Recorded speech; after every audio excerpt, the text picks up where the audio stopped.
साधारण देव कौन बचा पाए? आप ही बताओ।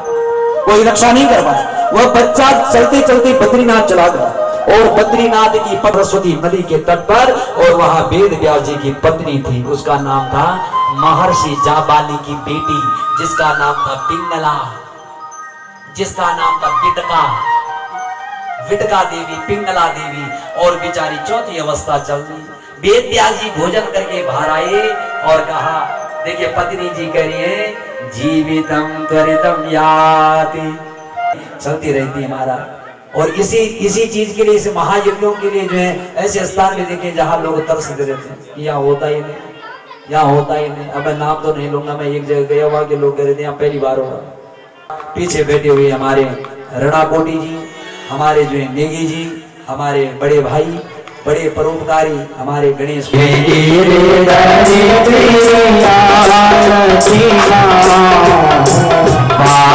बिहारी तेरी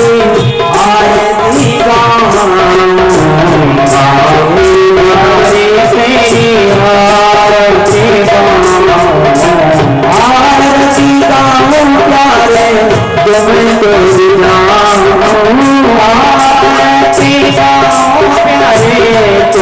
बोल ये गिरधर तेरे हरे तेरी आरती मोर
वासी सदा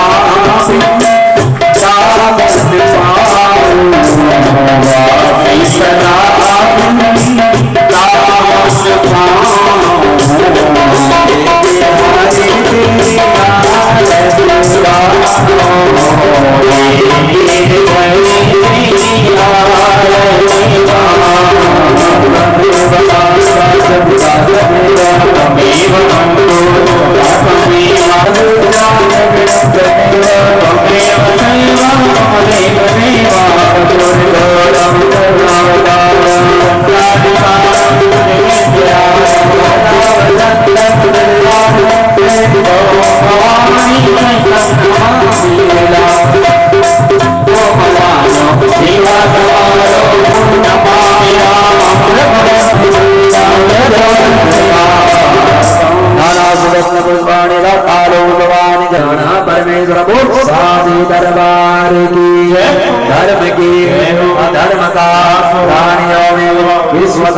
गंगे माता की आए हुए सभी भक्तजनों की अपने अपने माता पिता गुरु इष्ट पितृ देवताओं की यज्ञ करता भक्त भक्तों की नमः पार्वती पतये हर हर हर महादेव।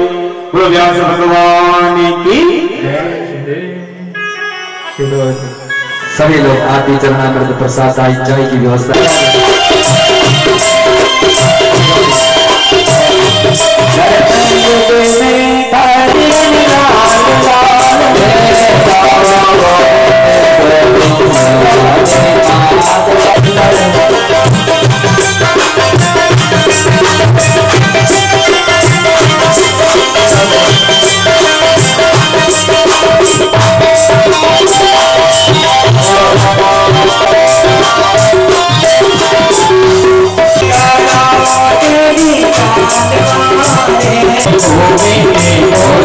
तरफ जो है पानी पानी हो और बीच में जो सूखी धरती होती है उसको हम लोग द्वीप कहते हैं। ऐसे द्वीप के ऊपर और कुशा के ऊपर आषाढ़ पूर्णिमा के दिन वेद व्यास जी को जन्म दिया तो इनका नाम पड़ा द्वैपायन।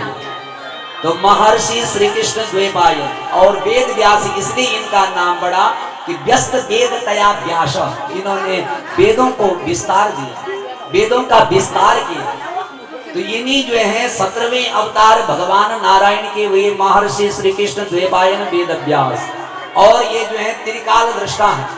तो त्रिकाल दृष्टा वेद व्यास जी महाराज की कुटिया कहाँ पर थी? बद्रीनाथ, और सरस्वती नदी के तट पर आदरणीय वेद व्यास जी की कुटिया। मगर जब उन्होंने जो है वेद में कम चतुर्विदम, पहले सबसे प्राचीन वेद था ऋग्वेद, तो एक वेद इतना बड़ा था कि आज वेद व्यास जी महाराज ने उनके 3 भाग और कर दिए, तो 4 वेद हो गए, ऋग्वेद, यजुर्वेद, सामवेद एवं अथर्ववेद। अब इन वेदों की भाषा बड़ी जटिल होती है, यानी कि जो संस्कृत पढ़ा हो, देव भाषा जिसने पढ़ी हो और वेदों का ज्ञाता हो, वही वेदों की भाषा पढ़ सकता है, आप लोग जानते हैं। तो महाराज वेदों का विभाग कर दिया, वेदों का विभाग यानी कि अभिछिन्नकत्वम, अभिछेदकत्वात्, अभिछेदकत्वात्, अभिछिन्नकत्वम, सारे वेदों का विभाग कर दिया। फिर देखा कि दुनिया इनको पढ़ती है कि नहीं, विष्णु पुराण की रचना की, और 5वां वेद जो है महाभारत की रचना भी की। 5वां वेद हुआ महाभारत, कि बोले दुनिया जो है महाभारत को पढ़े। फिर भी उनके मन में शांति नहीं। जब उन्होंने देखा कि दुनिया जो है इनको पढ़ती है या नहीं पढ़ती है, जो आज भगवान के जो है प्राप्त करने के मार्ग हैं, तो दुनिया उनके नजर में कैसी घूम रही थी, सुनिए। कहा आज जो है त्रिकाल दृष्टा वेद व्यास जी महाराज ध्यान में बैठे हुए, तो दुनिया कैसी नजर आ रही है? खादते मोदते नित्यम शुनग शुकर खर, केवल पशुवत आचरण हो रहा है, यानी कि खाने में, पीने में, नाचने में, गाने में मस्त दुनिया, यही तक जो है सीमित है दुनिया। तो आज उनको बड़ा दुख हुआ कि मैंने इतनी पुराणों की रचना की, वेदों का विवाह किया, मगर दुनिया आज पशुवत आचरण क्या कर रही है कि देखिए हमें बड़े भाग मानस तनु पावा, बड़े भाग्य से हमें मनुष्य चोला मिला है। ये चोला क्या है? इस मनुष्य चोले में क्या हुआ? तत्व ज्ञानम तो लभ्यते, यानी कि तत्व ज्ञान की प्राप्ति केवल मनुष्य योनि में ही हो सकती है। मानुषम न बिना अन्यत्र तत्व ज्ञानम तो लभ्यते, अन्य कोई योनियां ऐसी नहीं है जिसमें आप तत्व ज्ञान की प्राप्ति कर सकते हैं, केवल मानव योनि। तो सोचा क्या करें? बोले दुनिया कैसी घूम रही थी कि आहार निद्रा भय मैथुनम च सामान्य में तद पशुभिर नराणा, धर्मो एको अधिको विशेषो धर्मेण हीनः पशुभिर समाना। यदि हम लोग मनुष्य योनि को प्राप्त किए हैं और मनुष्य योनि को प्राप्त करने के बाद ऐसा कर्म करते हैं, तो पशु में और मनुष्य में अंतर क्या रहा? देखो आहार, भोजन तो एक चींटी भी करती, भोजन पशु भी किया करता है, निद्रा नींद तो पशु भी लेता है, तो मनुष्य भी लेता है। मरने का भय जो है हर योनि को होता है, और मैथुन यानी कि संतान की उत्पत्ति, बोले पशु भी, चींटी भी सब करते हैं, तो मनुष्य भी करता, तो अंतर क्या हुआ बताइए? कुछ अंतर तो बताइए। तो इसमें लिखा है कि जो अपने ज्ञान से हीन है वो पशु के तुल्य है, जो अपने धर्म को नहीं जानता है, बोले महाराज वो भी पशु के तुल्य है। तो आपने भी नीति का बड़ा सुंदर श्लोक पढ़ा होगा जरूर, जिनके पास जो विषय रहा होगा संस्कृत का, उन्होंने जरूर पढ़ा होगा। ये साम न विद्या न तपो न दानम ज्ञानम न शीलम न गुणो न धर्म ते मर्त्यलोके भुवि भार भूता मनुष्य रूपेण मृगा शरन्ति। ये साम न विद्या, जिसके पास विद्या तप ज्ञान दान शील गुण और धर्म का ज्ञान नहीं, वो इस मृत लोक में कैसे विचरण कर रहा, जैसे एक पशु विचरण करता, पशुवत आचरण मारा। तो आज उनके मन में बड़ी उद्विग्नता थी, बड़ा मन अशांत था। वेद व्यास जी ध्यान में बैठे हुए कि क्या करें, अब क्या कर सकते हैं। देखिए तो उसी समय उनके पुण्य कर्मों के अनुकूल आज जो उन्होंने पुण्य कर्म किए, उसी की कृपा से सामने से नारद जी आते हुए दिख गए। और नारद जी अपनी वीणा पर, महती नाम की वीणा पर बड़ा सुंदर शब्द चल रहा है, श्रीमन नारायण नारायण नारायण। आइए नारद जी आए और नारायण की ध्वनि जब सुनी तो मन में जो है बड़ी प्रसन्नता हुई। नारद जी को बिठाया और आज उठ करके प्रणाम करते हुए क्या कहा, पूजयामास विधिवत नारदम सुरपूजितम। विधिवत नारद जी का पूजन, और नारद जी का पूजन करने के बाद नारद जी ने जैसे वेद व्यास जी को देखा तो देखिए बड़े अशांत मन से देखा, तो कहा कि महाराज एक बात कहूं, आपको बुरा तो न लगे, देखो मैं आपकी हित की बात कह रहा हूं।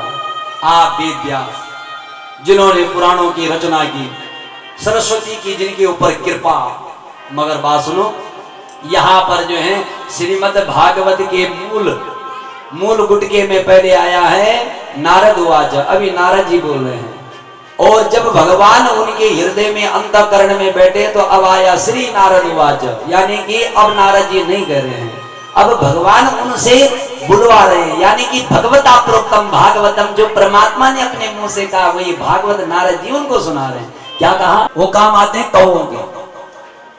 तो एकदम नारद जी की ऐसी बात सुनकर के वेद व्यास जी चुप हो गए। चीजों की रचना आपने की, आज तक जिन पुराणों की रचना आपने की उसको हमारे शास्त्रों कीचड़ में नहाना बड़ा अच्छा लगता है, ठीक है, परंतु जिस हंस को मान सरोवर में मोती चुगने की आदत हो तो बताइए वो कीचड़ में क्यों जाएगा। बोले भक्त वत्सल भगवान की, क्योंकि वो कौवा का तो जो है कौवे को आदत होती है कीचड़ में नहाने की। जब तो ये समझिए, मैंने इसलिए आपसे कहा कि कोई कविता भले ही, यानी कि जो लोग जो हैं माया में फंसे हैं उनके लिए ये बहुत सुंदर है, उदर पूर्ति के साधन है, पेट भरने के साधन है, मगर जो भगवान राम के भक्त और कृष्ण के परम हंस भक्त हैं, संसार से परे हैं, माया से दूर हैं, उनके लिए आपने जब तक कृष्ण चरित्र को नहीं लिखा तब तक आपके मन में किसी भी प्रभाव है तो आपको पता है आप अभी कर सकते हैं।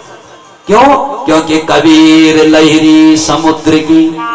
तो नारद जी ने अपनी कथा सुनाई कि महाराज यदि आपकी चौथी अवस्था भी चल रही है तो किसी के ऊपर संत कृपा हो जाए, किसी के ऊपर गुरु कृपा हो जाए, किसी के ऊपर, ये तो जो है संसार जो है मोह सकल व्याधिन कर मूला, ये तो जो है व्याधियों का जड़ है मोह में फंसना, इसलिए हमें नहीं करनी शादी। हमने अपनी वीणा उठा करके और तुरंत चले गए। तो पिताजी ने मुझे शाप दे दिया। क्या शाप दिया कि ए नारद, तुमने मेरी बात नहीं मानी तो बेटा जाओ तुम उपबरहण नाम के गंधर्व बन जाना। उपबरहण, अब नारद जी गंधर्व लोक में जाकर के उपबरहण नाम के गंधर्व बन गए पिताजी के साथ से। अब एक दिन ब्रह्म लोक में पूरा देव समाज बैठा हुआ था और वहां नारद जी चले गए। अब नारद जी जैसे बैठे तो सुंदर सुंदर स्त्रियां वहां बैठी थी। अब नारद जी की एक तरफ तो वीणा का स्वर चल रहा था और एक तरफ जो है मन स्त्रियों के ऊपर लग गया। बस इधर उनकी तरफ एक टकी लगा करके देख रहे हैं और इधर जो है बेताला चल रहा है, कौन सी वीणा। अब वहीं पर ब्रह्मा जी बैठे थे जो उनके पिताजी थे। उनको गुस्सा आया, उन्होंने कहा ए दुष्ट, यहां भी देखो मन वहां नहीं स्त्री के ऊपर है, इसलिए मैं शाप देता हूं, जा तो आज जो है दासी के गर्भ से जन्म ले, शूद्र जाति में तेरा जन्म हो, जा वहां गाना बजाने का ही काम कर। ओहो, पहले भी साफ, दूसरे बार भी साफ मिला था। अब मैं वहां ब्रह्म लोक से च्युत होकर के च्युत होकर के एक दासी के गर्भ से मृत्यु लोक में मेरा जन्म हुआ, यानी कि बोले शूद्र जाति में मेरा जन्म। अब शूद्र जाति में जब जन्म हुआ तो पूर्व जन्मों के अच्छे संस्कार के कारण एक दिन घर में उस दासी के गर्भ से मैं अकेला बालक था, इकलौता बेटा दासी का। एक दिन पिताजी जो हैं चले गए, यानी कि संसार छोड़ करके चले गए, पिताजी की मृत्यु हो गई। अब जब पिताजी की मृत्यु हुई तो माँ ने सोचा कि अब ये बच्चा छूट गया, अब वो तो बच्चा, अब क्या करूं? तो माँ ने सोचा कि इस बच्चे को संस्कार देना है, इस बच्चे को अपने संस्कार, अपने धर्म के बारे में जानकारी होनी चाहिए। तो इसके लिए क्या करना है? संतों के पास ले जाइए, विद्वानों के आगे बैठाइए, विद्वान कुछ बताएंगे। तो वो तुरंत जो है अपने बच्चे को संस्कार देने के लिए और आज हरिद्वार में ले आए। और हरिद्वार में जब संतों के पास लाई तो संत लोग चतुर्मास कर रहे थे, श्रावण, भाद्रपद, आश्विन और कार्तिक, ये चतुर्मास है। तो चतुर्मासों में नाना प्रकार के आश्रमों में, नाना प्रकार के तीर्थ स्थानों में सत्संग होता था। और यहाँ ऋषियों के आश्रम में ले आई और कहा, महाराज ये मेरा इकलौता बेटा है, इसके पिताजी चले गए संसार से, और आज मैं जो है मैं चाहती हूँ कि मेरे बच्चे को जो है संस्कार मिल जाए, अपनी संस्कृति का, अपने धर्म के बारे में जानकारी हो, इसलिए मैं आपके पास ले आई। मैं आपके लिए आपकी सेवा करूंगी, मैं आपके लिए पानी भरूंगी, मैं आपके लिए भोजन तैयार करूंगी, मगर इस बच्चे को सत्संग सुनाई, सत्संग सुनाई। अब देखिए नारद जी छोटे थे, नारद जी अपनी कथा बता रहे हैं, मैं 5 वर्ष का था। अब 5 वर्ष का बच्चा, उन्होंने मेरा नामकरण कर दिया। उन ऋषियों ने नाम दे दिया रामदास। ए बेटा रामदास, हमारे लिए फूल लेकर के आओ। ए बेटा रामदास, दूध लेके आओ। उन्होंने मेरा नामकरण कर दिया रामदास, बहुत सुंदर नाम। एक दिन जब सत्संग चल रहा था, माँ उनकी सेवा करती थी, जो भी भोजन पकाती थी, जो पत्तल पर ऋषियों ने छोड़ दिया उसको इकट्ठा करके अपने बच्चे को खिलाती थी, क्योंकि जैसा खावे अन्न वैसा हो मन। हे प्रभु, संतों का जूठा खिलाऊंगी तो हो सके संतों जैसी इसकी बुद्धि हो जाए, इसलिए जूठा अन्न जो है संतों का खिलाती। वाह! अब संतों के चरणों से इतनी प्रीति हो गई सज्जनों, इतनी प्रीति हुई कि एक दिन माँ ने मजाक में कहा, अब बेटा अब बड़ा हो गया, मैं तेरी शादी करना चाहती हूँ, क्योंकि बहू घर में आएगी तो हमारे घर में जो है नाती पोते होंगे, तो बेटा अब शादी करनी। तो मैं माँ के आगे मना नहीं कर पाया, क्योंकि इकलौता बेटा, माँ की कुछ इच्छाएं थी। मैंने सोचा प्रभु, यदि मुझे शादी करनी होती तो पिता ब्रह्मा जी का शाप ग्रहण क्यों करता? पिताजी ने मुझे शाप दिया था तो पहले शादी कर लेता, परंतु आज माँ मुझे जो है उसी परिवार के चक्कर में फंसाना चाहते। प्रभु मेरा कल्याण कर दो, मेरा कल्याण कर दो, जैसे आपकी इच्छा हो। अब कथा का पूरा सार क्या है बताओ? इस कथा का पूरा सार है कि हम लोग तीर्थ यात्रा पर जाते हैं, बड़ी दूर दूर तीर्थ यात्रा पर जाकर के गंगा जल भगवान शंकर को चढ़ाते, मगर माता पिता घर में प्यासे हैं तो बेकार है तेरा वो गंगा जल चढ़ाना। बोले माता पिता जो हैं उनकी सेवा नहीं की तो हरि के हरिद्वार में जाकर, काशी कुरुक्षेत्र में जाकर भी नहाना व्यर्थ है तेरा।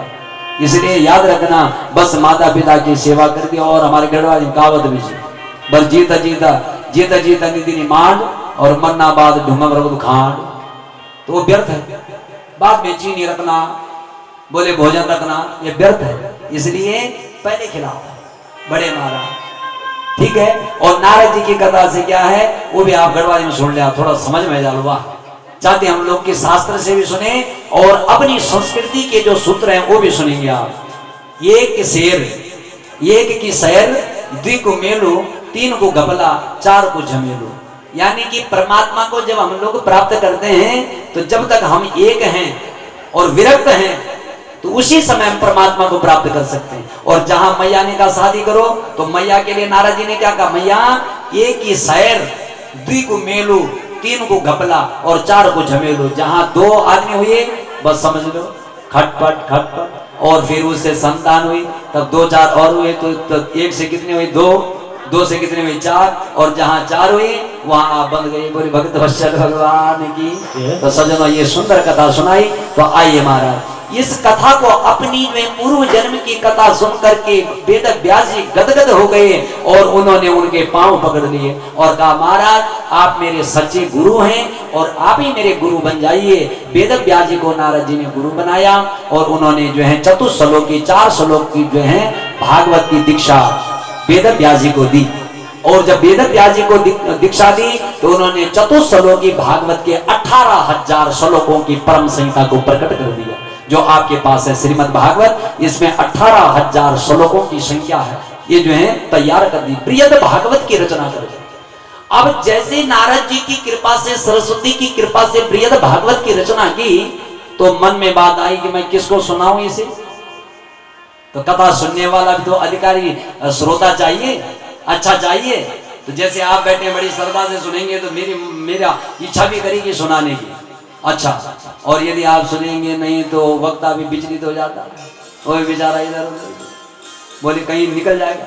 इसलिए तो श्रोता भी योग्य चाहिए। तो उनके हृदय से आवाज आई, क्या आवाज आई कि देखिए यदि आप इस भागवत की दीक्षा किसी को देना चाहते हैं तो वो तुम्हारे औरस पुत्र हैं, उनका नाम है नैष्ठिक बाल ब्रह्मचारी जी आदरणीय सुखदेव जी। बोले सुखदेव जी महाराज जी। तो एक बार कह दो थोड़ा सा।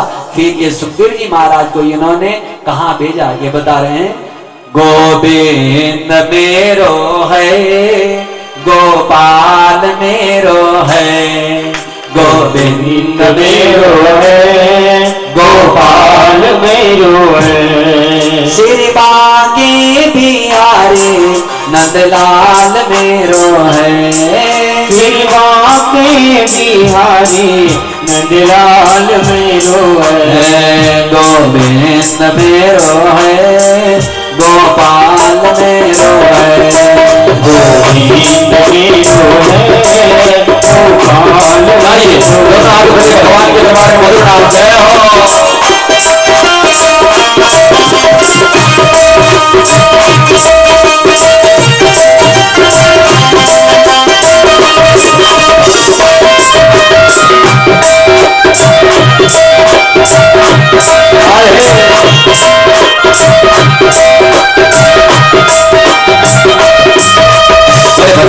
भगवान तो आज वेद व्यास जी के जो पुत्र आदरणीय सुखदेव जी महाराज यानी कि उनके हृदय से जब आवाज आई तो उन्होंने कहा हमारे बेटा तो जो है जंगल में बैठा है समाधि में, अब जब तक समाधि भंग नहीं होगी जब तक मेरे पास नहीं आएगा तब तक मैं उसको नाम भी अच्छा नहीं। पूतना, पूतना का मतलब पूतम पवित्रम नासयति सा पूतना। पूत कहते हैं आत्मा को जो कंस के कहने पर कंस प्रेरित पूतना ने विष पूरित स्तन लेकर के भगवान कृष्ण के पास जाती है उसका नाम पूतना। यानी कि भगवान के पास तो निर्मल भाव से जाना चाहिए, मगर इसका भाव देखिए ये स्तन पर कालकूट जहर लगा करके जा रही है।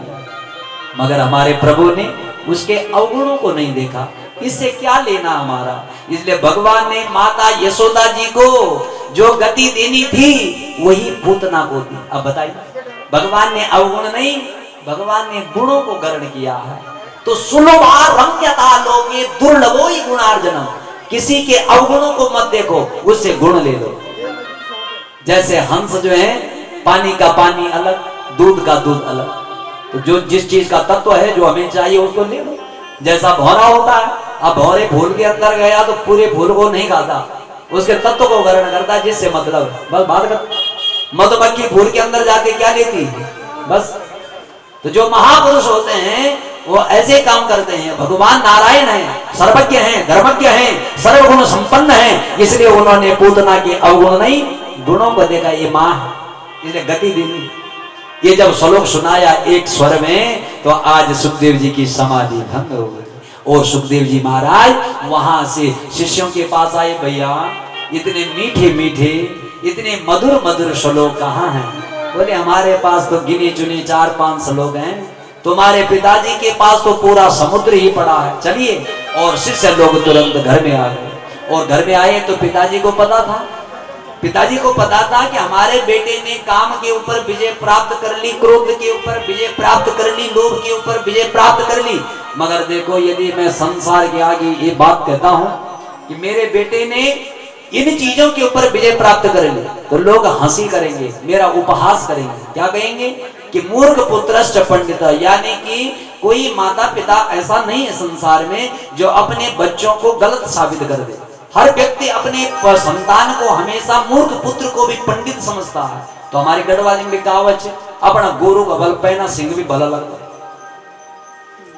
अपने बच्चों के अवगुण भी जो है अच्छे लगते हैं, हाँ दूसरे के बच्चों के जो है अवगुण दिखाई दे तो आदमी जो है आग बबूला बन जाता है और अपने बच्चों के अवगुणों को छिपाता है। देखो कितनी बड़ी विडंबना है, यही तो है। तो आज उन्होंने कहा नहीं, मैं दुनिया के आगे नहीं कहना चाहता अपने मुख से, क्योंकि अपने मुख से तारीफ, अपने मुख से जो लोग प्रशंसा करते हैं अपनी, उनके बराबर कोई महामूर्ख नहीं होता। वो भी हमारे गढ़वाली में कहावत किसे कि अपना गिच्चे की बोरा, यानी कि अपनी प्रशंसा अपने आप, हाँ अपनी प्रशंसा अपने आप नहीं करनी। तो इसलिए उन्होंने कहा भेजा, अपने बेटे सुखदेव जी महाराज को भेजा। कहा बोले आज मिथिलापुरी राजा जनक के यहाँ। अब जनक जी जो है रावण के जैसे जो है बोले अद्वितीय भास्कर विद्वान थे, वेद वेदांत के जो है ज्ञाता थे जनक जी महाराज, उनके पास भेजा। अब जैसे गए तो कड़ाके की धूप थी, जेठ का महीना था, 5 दिन 5 रात्रि तक दरवाजे के आगे सुखदेव जी महाराज खड़े हैं। द्वारपालों से पूछा कि गुरुजी कहाँ हैं? बोले गुरुजी यहाँ नहीं। तो कहाँ गए? अब परीक्षा लेनी थी। तो 5 दिन 5 रात्रि तक दरवाजे के आगे सुखदेव जी खड़े रहे। और जब 6वें दिन हुआ तो 6वें दिन गुरुजी ने कहा भैया उसको आने दीजिए। जब अनुमति दी गई, अंदर गए तो उनके चेहरे पर आहा वही सुंदर मुस्कान जो पहले दिन थी। जिन्होंने जल तक ग्रहण नहीं किया, भोजन तक ग्रहण नहीं किया और 5 दिन 5 रात्रि तक जो धूप में खड़े रहे, उनके मुख पर कोई मलिनता नहीं थी, उनका मुंह कोई लटका नहीं था, उनके बोले चेहरे पर कोई गुस्से की कोई क्षणिक भी गुस्सा नहीं था और एकदम हंसते हुए। अब ये जनक जी महाराज घबरा गए। जनक जी ने उनको बिठाया तो पहली बात क्रोध की परीक्षा, क्रोध की परीक्षा ली गई। इन्होंने क्रोध पर भी नियंत्रण कर दिया। वाह, अब बैठिए, अब काम की परीक्षा होगी। अब काम की परीक्षा के लिए क्या किया? जितनी उस राजमहल में सुंदर स्त्रियां थी मोहिनी जैसी, उनके लिए कहा कि बोले इनके लिए पानी की व्यवस्था करो, इनके लिए जो है आप तांबुल भेंट करो, मीठा पान लाइए। अब सुंदर स्त्रियां जब आई, भेंट किया और सुखदेव जी के चारों तरफ कैसी बैठ गई? गोपस्त्री परमेष्ठितो, जैसे भगवान कृष्ण बैठ रहे हैं बीच में अपने आप, वो चारों तरफ से असंख्य गोप ग्वाल बैठ जाते हैं ऐसे। अब सुखदेव जी बीच में, चारों तरफ से असंख्य सुंदर स्त्रियां। अब ऐसे बीच में यदि आदमी बैठा हो तो बताइए भैया, हमें काम की पीड़ा, हमें जो है विषय विकार जो है उत्पन्न हो जाते हैं। मगर सुखदेव जी महाराज बिल्कुल मातृवत परदारेषु, दूसरे की स्त्री को माँ के समान जो है दृष्टि से देख रहे हैं। वाह, तो यहाँ पर भी काम की परीक्षा पूर्ण। तो ऐसा जब दिखाई दिया जनक जी महाराज को, तो जनक जी एकदम उनके चरणों में लेट गए और क्या कह रहे हैं कि आप तो वेद वेदांत के सशक्त हस्ताक्षर हैं महाराज, मैं आपको क्या ज्ञान दूं? आप तो ऐसे महापुरुष हैं जिन्होंने आज मुझे जो है प्रमाण दे दिया कि आपने काम के ऊपर, क्रोध के ऊपर, लोभ के ऊपर विजय प्राप्त कर दी, इसलिए मैं आपको क्या वेद वेदांत का ज्ञान दूं? आप तो वेद वेदांत के सशक्त हस्ताक्षर है महाराज और वेद की मूर्ति है। वाह, जनक जी महाराज उनके चरणों में लेट गए। और आज संसार में जन जन के बीच में जाकर के मैं यही प्रचार प्रसार करूंगा कि मेरी दृष्टि में यदि ऐसा कोई महापुरुष है जिसने काम, क्रोध, लोभ के ऊपर विजय प्राप्त की है तो वो केवल सुखदेव जी ही, ये जनक जी कह रहे। और वहां से चल पड़े। अब सुंदर परीक्षा लेने के बाद जब वेद व्यास जी के पास आए तो कितने प्रकार से परीक्षा हुई देखो। एक योग्य श्रोता बनने के लिए 4 प्रकार से परीक्षाएं होती है। कैसे? जैसे सोने की परीक्षा होती है, त्यागेना, शीलेना, गुणेना, कर्मणा, यानी कि घिसने से, काटने से, तापने से और पीटने से। ये जो है सुनार करता है सोने के साथ में, घिसता भी है, काटता भी है, पीटता भी है और तापता भी है अग्नि में। ये 4 प्रकार से परीक्षा महापुरुषों की होती, तब जाकर के योग्य अधिकारी बनता है। महाराज और जब सुखदेव जी यहाँ आए तो उनको बड़ी प्रसन्नता हुई। क्यों हुई? कि सर्वत्र मन विच्छेद शिष्यादिच्छेद पराजयम। देखिए जो सच्चा गुरु होता है वो अपनी हर जगह जो है विजय चाहता है, मगर शिष्य के द्वारा पराजित होने पर भी जो है उसके मन में बड़ी प्रसन्नता होती है। जो सच्चा गुरु होता है उसके अंदर एक शिष्य अच्छी जगह बैठा हो महाराज तो उसके मन में बड़ी प्रसन्नता होती है, गदगद हो गई। क्योंकि मैं आपको एक प्रसंग सुना रहा हूं, बड़ा सुंदर प्रसंग है वाल्मीकि रामायण का। वाल्मीकि रामायण में अगस्त ऋषि के शिष्य हुए सुतीक्ष्ण जी महाराज। अब अगस्त ऋषि ने सुतीक्ष्ण जी महाराज को रामचरित्र का बहुत अद्भुत ज्ञान दिया, और जब अद्भुत ज्ञान दिया तो एक दिन योग्य शिष्य को देख करके योग्य शिष्य ने कहा, गुरुजी मैं आपको गुरु दक्षिणा बताओ, गुरु दक्षिणा क्या दूं, क्या दे सकता हूं? उन्होंने कहा, बेटा यदि मुझे गुरु दक्षिणा के रूप में आप कुछ देना चाहते हैं तो मुझे आप राम का दर्शन करवा देना। बोले भक्त वत्सल भगवान की। और ये सब ने सुना। देखो शिष्य के लिए गुरु जी ने कहा मुझे राम का दर्शन करवा देना। और ये आज तक सब ने पढ़ा है कि बलिहारी गुरु आपने गोविंद यो बताए। गुरु ही गोविंद के मार्ग को बताते हैं, मगर यदि अपने योग्य शिष्य को ज्ञान दिया है तो कोई जरूरी नहीं कि गुरु भगवान को दिखाए। यदि योग्य शिष्य को ज्ञान दिया है तो शिष्य भी गुरु को भगवान का दर्शन करवा सकता है।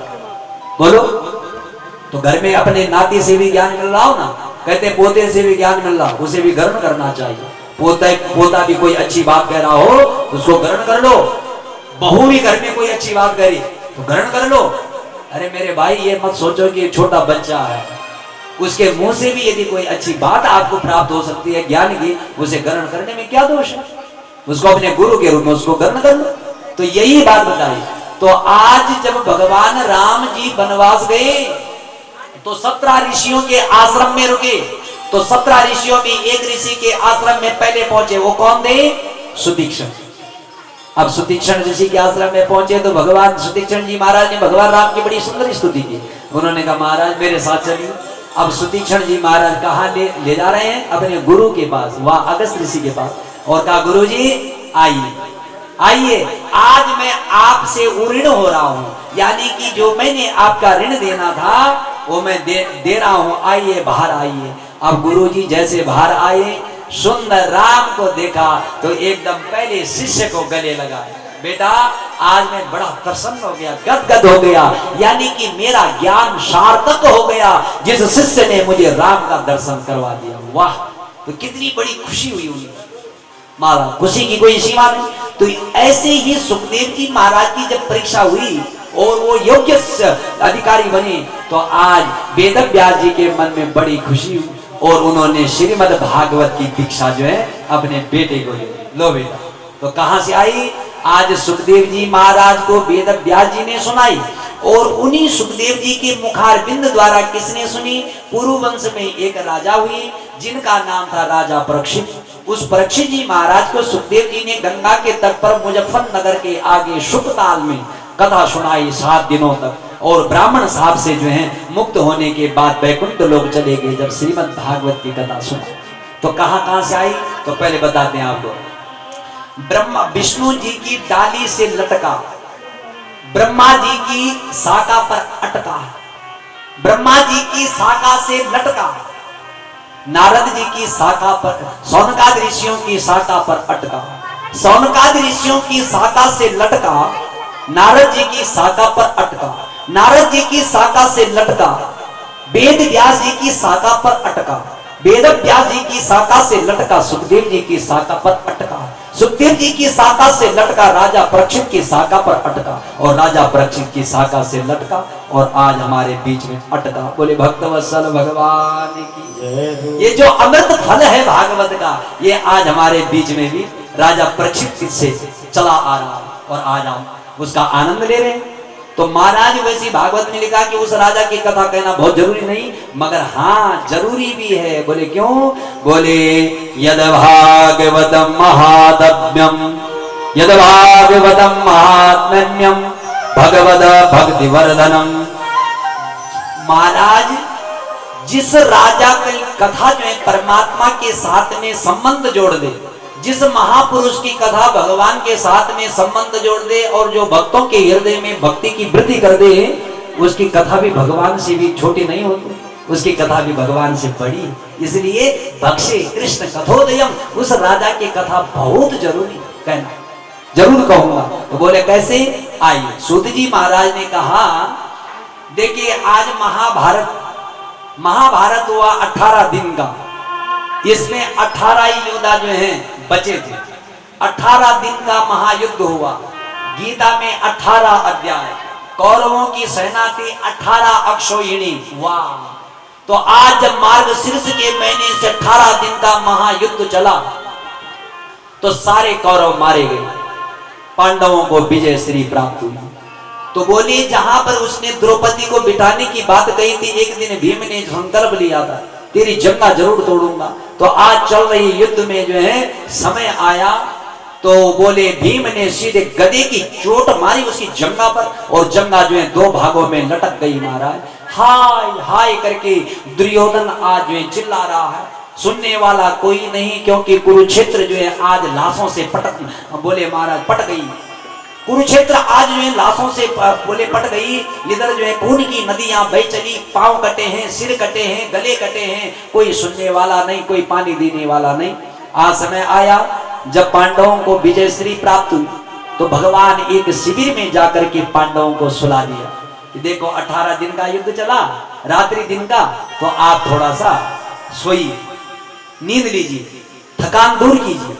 तो पांडवों के साथ में उनकी पत्नी द्रौपदी भी सोई और द्रौपदी के 5 पुत्र भी सोए थे महाराज। देखिए उनका नाम था प्रतिबद्ध, श्रुतसेन, श्रुतकर्मा, श्रुतकीर्ति और सदानी। ये 5 पुत्र भी यही सोए रहे, समझ रहे हैं आप? 5 पति और 5 पुत्र। अब इतने में उनका जो द्वारपाल थे वो थे भगवान नारायण कृष्ण। वो बेचारे सोए नहीं, वो बिल्कुल द्वारपाल बैठे, कोई इनके जीवन में कोई संकट ना आ जाए, इनके जीवन में कोई हानि ना आ जाए, इसलिए भगवान द्वारपाल बने। अचानक रात्रि में अर्जुन की नींद खुली और जैसे भगवान ने देखा अर्जुन ने कहा प्रभु आप सोए नहीं। बोले अरे अर्जुन सोएंगे कैसे भैया, आपके जीवन की बागडोर हमारे हाथ में है, यदि तुम्हारे जीवन में कोई संकट आए तो सारा अपयश हमें मिलेगा, इसलिए हम सोए नहीं, हम जो है आपके रक्षक बने हैं। ऐसा सुनने पर भगवान ने कहा एक बात सुनो, चलो यदि आप उठ गए हो तो 5 पांडव मेरे साथ चलो, यहां नहीं सोना, अब यहां नहीं सोना, अब आपको दूसरे शिविर में जाने की अनुमति दे रहा हूं, आप वहां जाकर के पत्नी के साथ में शयन करो। अब क्यों? क्योंकि विधि गति बड़ी विस्तृत विचित्रा। तुलसीदास जी ने रामचरितमानस में लिखा विधि की गति बड़ी विस्तृत विचित्र है, विधि कर्तव्य पर कछु न बसाई, विधि के कर्तव्य पर किसी की नहीं चलती महाराज, वो जो चाहता वो होता। इसलिए भगवान ने कहा चलिए। अब वहां से 5 पांडवों के साथ में द्रौपदी चल पड़ी दूसरे शिविर में, और इधर जो है 5 पुत्र अबोध बच्चे जो सोए थे वो वहीं सोए रह गए। उनको उठा करके रात्रि में कहां ले जाती, और अब देखिए दूसरे शिविर में चलेगी, यहाँ बच्चे सोए रहेंगे।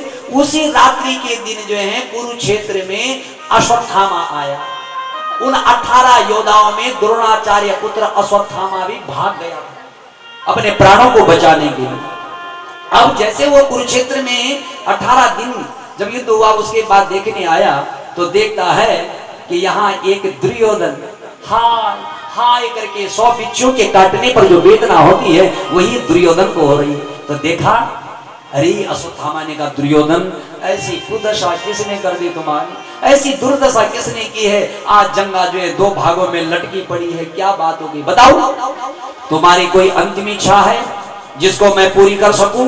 तो देखो जो दुर्जन होते हैं ना, तो दुर्जनों का स्वभाव ठीक कैसा होता है, जैसा चूहा होता है, वस्त्र कैसा होता है, मूसक वस्त्र वक्षक, जैसे चूहा होता है। बोले जब किसी के कपड़ों को काटता है ना तो चूहा पेट भरने के लिए कपड़ा नहीं काटता, वो दूसरे के नुकसान के लिए काटता, नुकसान करना बात रखो। तो एक व्यक्ति था, देखो दुर्जनों का स्वभाव ठीक चूहे की तरह होता है, नुकसान करना शांति मिल जाएगी। एक व्यक्ति था गांव में, ये दुर्योधन का स्वभाव है, सुनो। अब एक व्यक्ति गांव में था तो उसने किसी माता बहन को, सारे गांव वासियों को कभी सुख चैन से नहीं रहने दिया, परेशान करता था।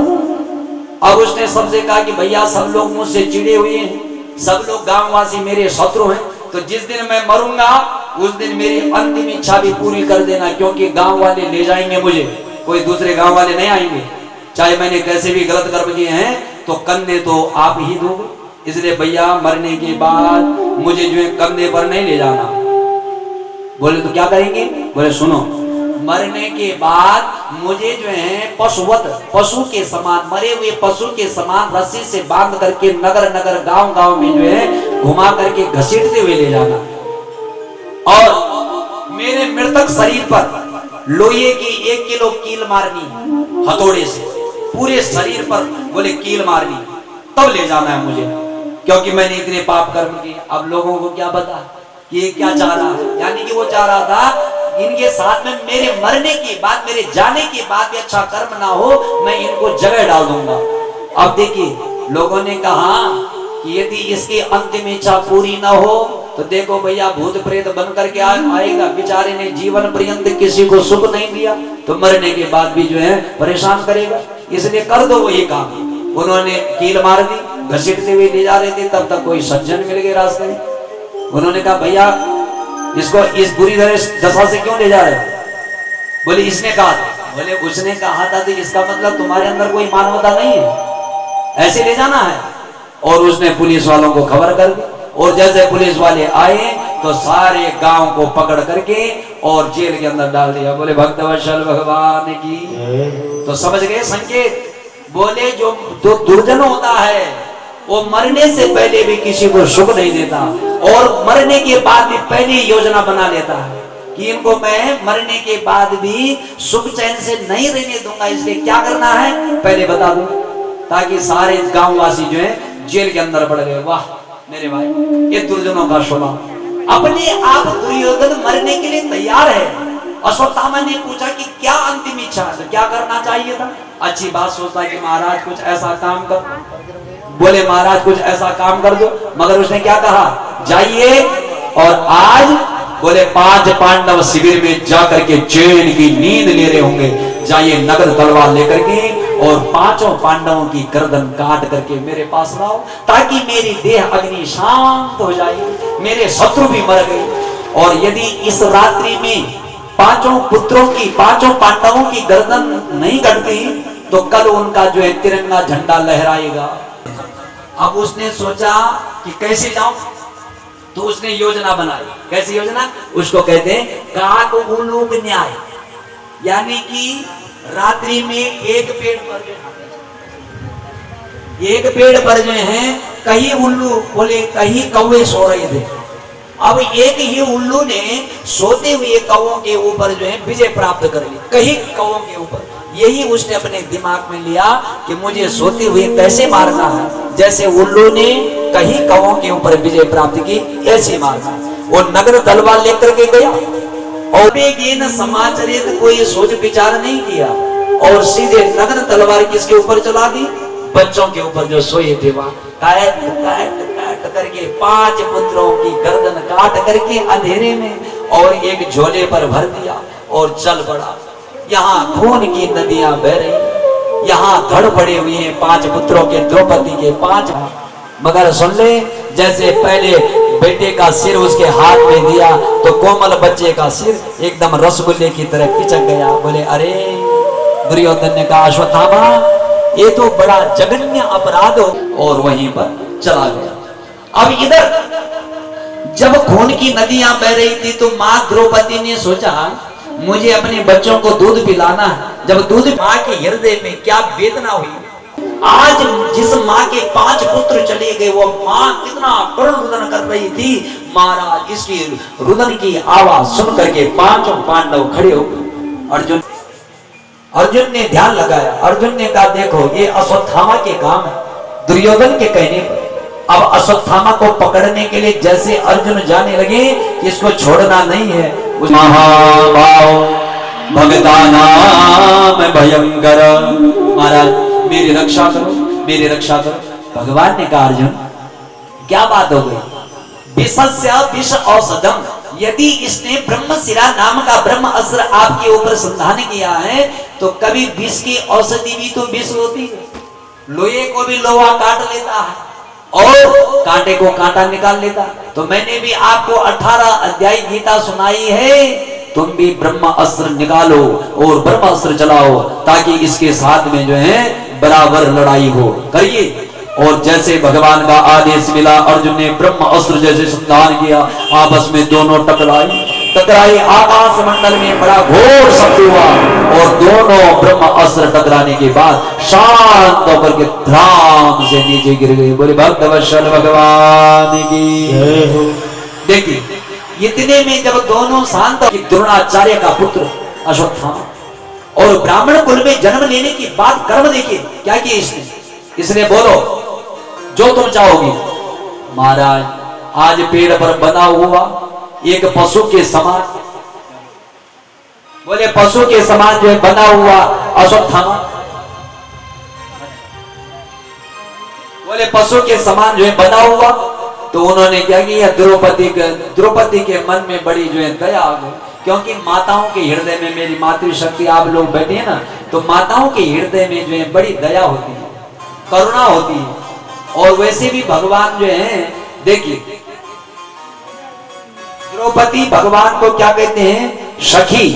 इसलिए जो भगवान द्रौपदी जो है भगवान कन्हैया के जो है पूजन करती है, जो द्रौपदी भगवान का चिंतन करती है, उसके हृदय में दया क्यों नहीं होगी, करुणा क्यों नहीं होगी, क्योंकि वो भगवान का चिंतन करती है। इसलिए वो तुरंत पेड़ पर गई और क्या करती है, मुच्यता में सब ब्राह्मणों नितराम गुरु। महाराज इसे छोड़ दो। बोले क्यों, बोले देखो मैं एक माँ हूं और एक माँ की हृदय की वेदना दूसरी माँ जानती, क्योंकि बंध्या स्त्री क्या जाने प्रसूति की पीड़, बंध्या स्त्री क्या जानती प्रसूति की पीड़ा। जिसके पांव पर कभी कांटा नहीं चुभा है वो क्या जानता कांटा चुभने का दर्द क्या होता। इसलिए मैं जानती हूं, आज मेरे 5 पुत्र चले गए, तो यदि इसको मारोगे, इसकी गर्दन काटोगे, तो इसकी माता भी रोएगी। कृपाचार्य की बहन कृपी इसकी माँ है, वो भी रुदन करेगी, उसको भी यही वेदना होगी जो मुझे हो रही। इसलिए एक माँ की हृदय की वेदना दूसरी माँ जानते हैं, छोड़ दो। अर्जुन को गुस्सा आया, अर्जुन ने कहा क्या कह रही हो, नाम परेच्छने दंडम, दुष्ट को समय पर दंड देना चाहिए। तो कहते छोड़ दो। यहाँ पर भीम अर्जुन सभी थे, एक कहता मुझे दे दो, देखो हम क्या करेंगे, दौड़ा करके ऐसे मारेंगे, इसका पांव काटेंगे, हाथ काटेंगे, इसे टुकड़े करेंगे। कोई कहता ऐसा करेंगे, बात नहीं बनी।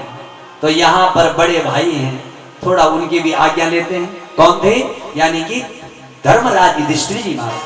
अब धर्मराज युधिष्ठिर थे, बोले भैया आप भी तो कुछ मार्गदर्शन करो, क्या करना है, आप सही न्याय कीजिए, क्या करना है। बोले छोड़ दो, तुम चारों भाई पीछे हो जाओ, अर्जुन को छोड़ दो, अर्जुन जो करेगा। बोले क्यों, क्योंकि अर्जुन के मैंने 2 चक्षु जो हैं उन्हें प्रदान किए हैं, आत्मा के 2 चक्षु सत्संग और विवेक। वो अपने विवेक से जो भी जो है कार्य इसके साथ में करेंगे वो उत्तम होगा, अर्जुन को सौंप दो। अब अर्जुन ने देखिए, अर्जुन ने क्या किया, सोचा कि भगवान ने कहा भैया तुलसी का पत्ता छोटा हो और या बड़ा, तो दोनों से जो है भगवान की पूजा होती। सांप का बच्चा छोटा हो और या हो बड़ा, दोनों जो है एक ही काम करते हैं। इन्होंने कहा ब्राह्मण को बोले मारना नहीं, बदो नान्योस्ति का, ब्राह्मण का जो है शारीरिक वध नहीं करना एक, और जिसने ऐसा जघन्य अपराध कर दिया उसको छोड़ना नहीं। इसलिए अर्जुन को ये एक बात याद आई, किस चीज की बात, कि माने नष्टे जीवितम मृत्यु तुल्यम न संशय। उनको गीता का एक सूत्र याद आया कि देखो यदि इसकी गर्दन काट लेते हैं तो गर्दन काटने से एक बार मरेगा, मगर जो माननीय पुरुष हैं, जिनका सम्मान है, जिनको कीर्ति प्रतिष्ठा मिली है, उस सभा में उनका अपमान करना ही जो है मृत्युदंड के समान है। बोले भक्तवत्सल भगवान की। इसलिए इसको क्या करो मेरे पास। अर्जुन ने जो है सूत्र अपनाया और क्या किया, संभावित कहूं अब जस लाओ मरण कोटि सम दारुण दाओ। उन्होंने कहा एक दिन में मैं चाहता हूं कि ये करोड़ों बार मरे, जितनी बार इस अपमान को याद करेगा उतनी बार कुमौत मरेगा, इसलिए एक बार नहीं एक दिन में करोड़ों बार इसकी मृत्यु हो। तो उन्होंने क्या किया, एक सिर के बाल, एक तरफ की दाढ़ी और इधर से ब्रह्ममणि, बोले सिर से ब्रह्ममणि छीन करके और वहां से धक्का दे करके हट यहां से, सभा के मध्य में जहां जितनी सभा बैठी थी उस सभा के मध्य से धक्का दे करके निकाल दिया। तो माननीय पुरुषों का, सम्मानित पुरुषों का सभा के मध्य में अपमान करके धक्का दे करके ये मृत्युदंड के ही समान है।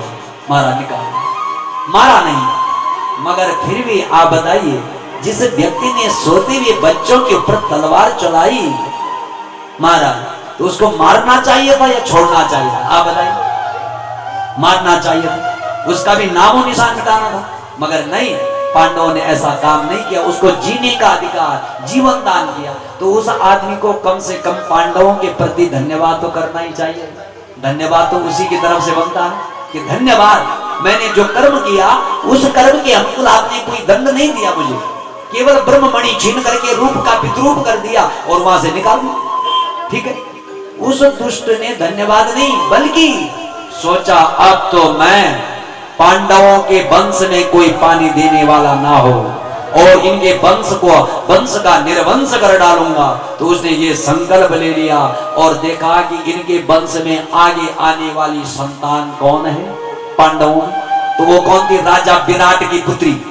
राजा विराट की पुत्री का नाम था उत्तरा।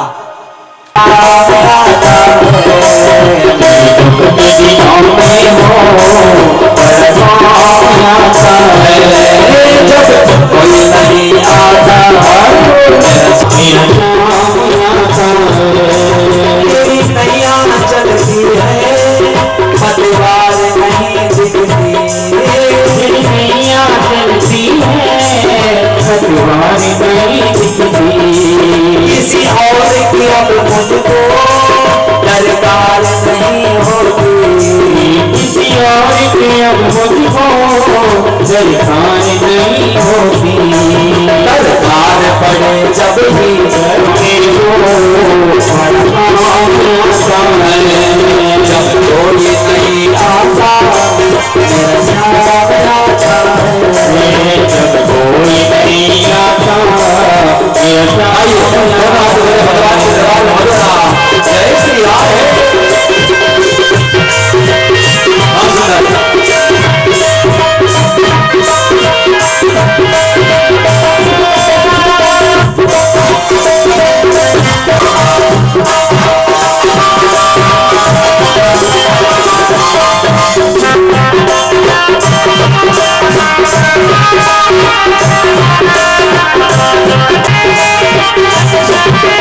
कोई याद करे इसको सुख हल्का हो जाए, कोई याद करे इसको दुख हल्का हो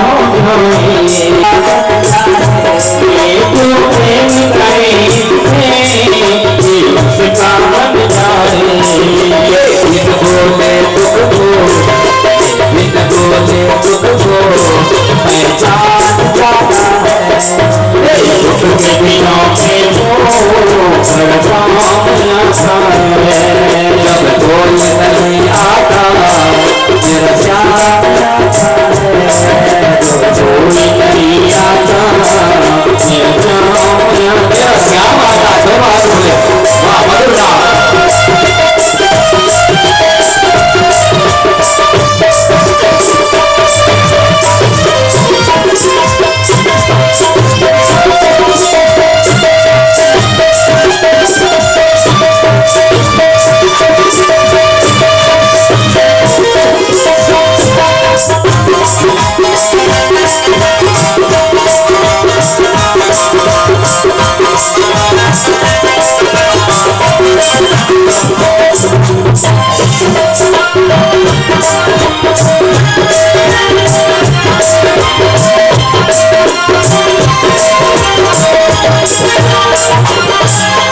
इतना बड़ा हो दुनिया से प्यार करे, ये चाहे छोटे हो या बड़े सबको स्वीकार करे, चाहे छोटे हो या बड़े सबको स्वीकार करे। भक्तों का कहना, भक्तों का कहना ये मान जाता है, दुनिया में वो भड़का आता है, कोई नहीं आता मेरे सामने आता है, कोई नहीं आता मेरे सामने आता है, दुख के दिनों में वो भड़का आता है, दुख के दिनों में वो भड़का आता है, मेरा सामने आता है। अब रक्षा की मारा तो आज उत्तरा की रक्षा की, बच्चे की रक्षा की, मां के गर्भ में जाकर के धन्य है ऐसा बालक। जिस बच्चे ने देखिए बोले गर्भ में ही भगवान के दिव्य दर्शन कर दे, ऐसे बालक को हम प्रणाम करते हैं। और ऐसी मां को जो सृष्टि की पहली मां है, क्योंकि माताएं हुई हैं जिनके गर्भ से भगवान के जो है भगवान का जन्म हुआ, ऐसी माताएं हुई हैं। और भक्त बालकों का जन्म हुआ, ऐसी माँ भी हुई है। मगर केवल सृष्टि में एक ही माँ ऐसी है जिसके गर्भ में भगवान का भक्त भी आया और भगवान ने भी प्रवेश किया, वो केवल उत्तरा ही है। बोले भक्त वत्सल भगवान की, जिसके गर्भ में भगवान भी गए और भगवान का विष्णु का श्रेष्ठ भक्त भी है। वाह बोले मारा, ऐसा ऐसी माँ को हमारा प्रणाम। तो सामने से जब कन्हैया ने उत्तरा की रक्षा की तो आते हुए आज कुंती ने बड़ी सुंदर स्तुति कर दी। और क्या कहती है कि ये श्री कृष्ण द्वारिका वासी देव देव जगतपति। देखिए आज कुंती ने भगवान को सामने से आते हुए देख करके बड़ी स्तुति कर दी। 26 श्लोकों में कहते महाराज आपकी जय विजय हो, आपकी जय जयकार हो। और अर्जुन जो है गुरु के रूप में देख रहे, तो भगवान ने सोचा मैं भीष्म पितामह के पास इनको ले जाऊं, इनके दादाजी हैं। तो जब भीष्म पितामह इनको उपदेश करेंगे तो भीष्म पितामह के हृदय में मैं प्रवेश करके उन्हीं के श्रीमुख से इनको जो है भीष्म गीता का ज्ञान मिलेगा। और भीष्म गीता का ज्ञान उपदेश करेंगे कौन? भीष्म पितामह। तब जाकर के जो है इनकी समझ में आएगा। बोले भक्त वत्सल भगवान की। तो आज भगवान ने कहा चलिए भैया कुरुक्षेत्र में। अब जैसे कुरुक्षेत्र में गए तो वहां जो है भीष्म पितामह जिन्होंने 124 वर्षों तक पुण्य कर्म किया और आज जो है बाणों की सैया में स्वेच्छाकृत का वरदान जिनको है, बाणों की सैया में 54 दिन हो गए भीष्म पितामह को। जब पांचों पांडव वहां गए दादाजी को प्रणाम किया, बोले बेटा आज मुझे बड़ी प्रसन्नता है, तुम भारत के सम्राट हो गए और आज तुमने जो है परमात्मा को अपने साथ में जो है रखा है और आज परमात्मा की बड़ी कृपा है तुम्हारे ऊपर। बेटा तुम जीवन में आगे बढ़ो, अच्छे राजा बनो, जीवन में तुम्हें जो है मान प्रतिष्ठा उन्नति मिले। ये सारी बातें कही सजनों। आज भीष्म पितामह के भगवान ने कहा ये तुम्हारे दादाजी हैं, इनके चरणों में बैठो, ये तुम्हें सुंदर शिक्षा देंगे। तो भगवान भीष्म पितामह के अंतःकरण में जाकर के प्रवेश हुए और आज उनके श्रीमुख से जो है भीष्म गीता का उपदेश दे रहे हैं। दान धर्मान राज धर्मान मोक्ष धर्मान विभागश। सारे धर्मों का प्रिय व्याख्यान किया, यानी कि दान धर्मान राज धर्मान मोक्ष धर्मान विभागश। राज धर्म के बारे में, दान धर्म के बारे में, मोक्ष धर्म के बारे में समस्त धर्मों का बृहद व्याख्यान किया भीष्म पितामह ने। क्या बताया कि बेटा तुम राजा बनो। तो राजा का पहला कर्तव्य क्या है? राजा का पहला कर्तव्य है करो पवित्रम यदि पुण्यदान मुखम पवित्रम यदि राम नाम हृदयम पवित्रम इति आत्मज्ञानम पादो पवित्रम यदि तीर्थ गमनम। करो पवित्रम यदि पुण्य दानम। इन हाथों की शोभा बेटा दान करना और मुख पवित्र, मुख की शोभा है भगवत नाम का चिंतन करना, प्रभु का स्मरण करना। और हृदय पवित्र होता है बेटा परमात्मा का चिंतन करना। क्योंकि गंगा, मैंने कल भी बताया, गंगा जो है हमारे चमड़े को साफ कर सकती है। परंतु अंतःकरण को जो है भागवत की गंगा पवित्र करी।